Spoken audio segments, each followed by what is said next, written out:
నాపై దౌర్జన్యంగా నానా బూతులు తిడుతూ నోటితో చెప్పలేని బూతులు తిడుతూ మరి దుర్భాష ఆడడం జరిగింది. మరి దీనికి ముందుగా నేను అంటే ఎందుకు కమిషనర్ గారికి వెళ్లాల్సి వచ్చింది అంటే అక్కడ నాకు గత సంవత్సరంలో ఈ కమిషనర్ మరియు ఇక్కడ మేనేజర్గా పనిచేస్తున్న యశోకుని చేసిన తప్పిదాల వల్ల ఒక వ్యక్తి ప్రాణం కోల్పోయాడు. ఆ సమయంలో మరి నేను మానవతా దృక్పథంతో మరి ఆ పిల్లవాడికి మరి వీరైతే ఏదైతే 2 లక్షల రూపాయలు సాయం చేస్తున్నారో అని చెప్పి మరి వీరి మాటలు నమ్మి నేను నా సొంత డబ్బులు వారికి గత సంవత్సరం ఇవ్వడం జరిగింది. ఆ డబ్బుల కోసం వెళ్ళి కమిషనర్గా ఉన్న ఇప్పుడు అశోక్ రెడ్డిని మరి మీరు ఆ రోజు మీరు ఏదైతే హామీ ఇచ్చారో ఆ హామీని మరి అందులో భాగంగా ఇవ్వవలసిన 1 లక్ష రూపాయలు ఇవ్వాలని అడగడం జరిగింది.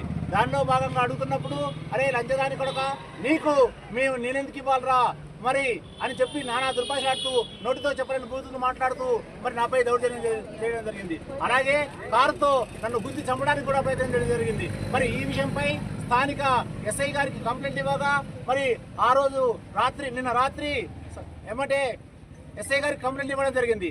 వారిని వెంటనే నేను అశోక్ రెడ్డి గారిని పిలిపించి